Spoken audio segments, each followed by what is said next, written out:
Fidèle à sa politique de communication, Patrick Mouyaya, porte-parole du gouvernement congolais, a répondu de manière claire à Joseph Kabila. Pour lui, il n'est pas question de congoliser un problème qui est d'origine extérieure. Nous sommes depuis 2 ans engagés dans un front contre le Rwanda.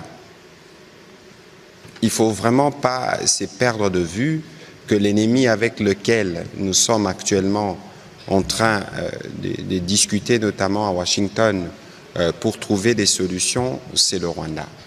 Et il est hors de question de penser qu'on peut nous laisser distraire pour prêter les flancs à ceux qui ont un rôle secondaire au Rwanda. Ça, c'est un principe qu'il ne faut pas oublier.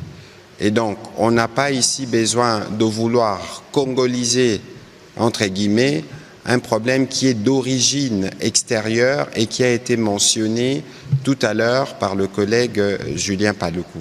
Et donc, nous, l'attention, nous l'accordons plutôt à ce niveau-là, pour que nous ne puissions pas nous perdre. Patrick Mouyaya s'est même posé la question de savoir comment Joseph Kabila, homme du passé, mettrait fin à la tyrannie dont il fait allusion. Nous sommes dans un contexte démocratique où lui et son parti avaient fait le choix de ne pas participer aux élections.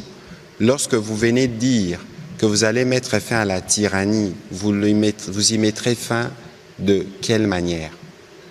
Il faut dire aux compatriotes qui sont à Goma aujourd'hui ou qui sont dans les autres partis sous occupation, les messages qui leur est destiné, c'était « apprêtez-vous, on va faire la guerre ».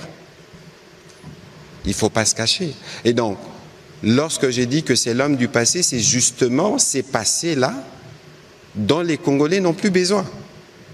Les passés de la guerre, les passés de la compromission de nos minerais, notamment avec le Rwanda, les passés de la corruption, les passés de la concussion.